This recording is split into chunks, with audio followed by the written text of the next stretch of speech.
बहुत समय पहले भारत के एक विशाल और समृद्ध राज्य में राजा विक्रम सिंह का शासन था। वह एक वीर, न्यायप्रिय और प्रजा के हितैषी राजा थे। उनका राज्य चारों ओर से समृद्ध था, लेकिन बाहरी आक्रमणों और आंतरिक संघर्षों की चुनौतियां बनी रहती थीं। राजा विक्रम सिंह के दो पुत्र थे, वीर प्रताप और धर्मवीर। दोनों राजकुमार योग्य, शिक्षित और अपने पिता के उत्तराधिकारी बनने के योग्य थे, लेकिन उनके स्वभाव और विचारधारा में बहुत अंतर था। दो राजकुमारों का स्वभाव। राजकुमार वीर प्रताप बचपन से ही एक साहसी योद्धा थे।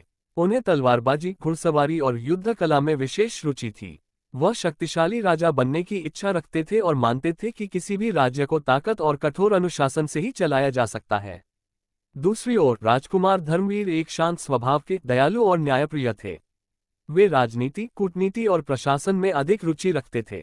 उनका मानना था कि एक राजा का सबसे बड़ा कर्तव्य प्रजा की भलाई करना और न्यायपूर्वक शासन चलाना है। राजा विक्रम सिंह दोनों पुत्रों से बहुत प्रेम करते थे, लेकिन वे इस बात को लेकर चिंतित थे कि सिंहासन का उत्तराधिकारी कौन बनेगा। वे चाहते थे कि उनका उत्तराधिकारी न केवल वीर और शक्तिशाली हो, बल्कि दयालु, बुद्धिमान और प्रजा के प्रति उत्तरदायी भी हो। राजा विक्रम सिंह की परीक्षा। राजा विक्रम सिंह ने अपने मंत्रियों से परामर्श किया और निर्णय लिया कि दोनों राजकुमारों की परीक्षा ली जाएगी। उन्होंने घोषणा की कि दोनों राजकुमारों को एक एक वर्ष के लिए राज्य के दो अलग अलग हिस्सों की जिम्मेदारी दी जाएगी।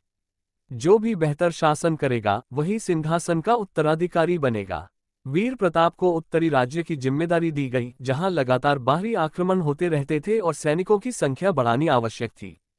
धर्मवीर को दक्षिणी राज्य की जिम्मेदारी दी गई, जहां किसानों, व्यापारियों और आम जनता की समस्याएं अधिक थीं। दोनों राजकुमारों ने अपनी अपनी जिम्मेदारियां संभाल लीं। वीर प्रताप का शासन। वीर प्रताप ने उत्तरी राज्य में पहुंचते ही अपनी सेना को मजबूत करना शुरू कर दिया।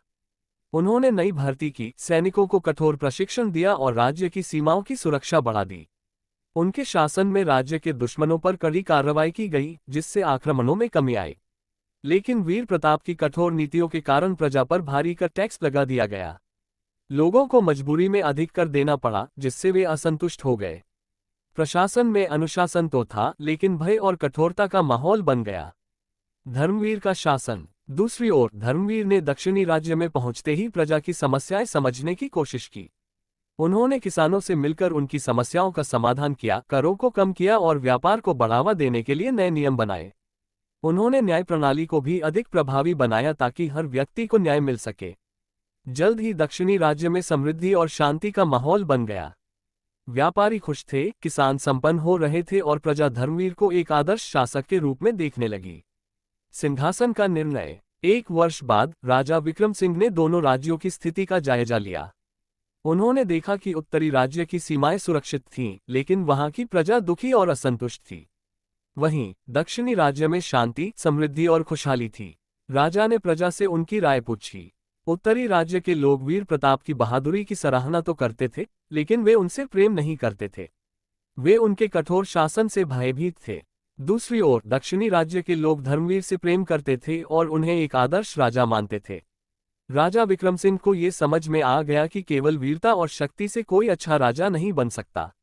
एक सच्चा राजा वह होता है जो अपनी प्रजा के प्रति दयालु हो, न्यायप्रिय हो और उसकी भलाई के लिए कार्य करे। अंतिम निर्णय। राजा विक्रम सिंह ने धर्मवीर को अपना उत्तराधिकारी घोषित किया और उन्हें पूरे राज्य का राजा बना दिया। लेकिन उन्होंने वीर प्रताप को भी सम्मानित किया और उन्हें राज्य का सेनापति नियुक्त किया, ताकि वे अपनी वीरता और युद्ध कौशल का उपयोग राज्य की सुरक्षा के लिए कर सकें। सीख। इस कहानी से हमें ये शिक्षा मिलती है कि एक सच्चा राजा वह नहीं जो केवल शक्तिशाली हो, बल्कि वह जो न्याय, दया और बुद्धिमानी से अपने राज्य का संचालन करे। शक्ति और प्रेम का संतुलन ही अच्छे शासन की नींव होती है।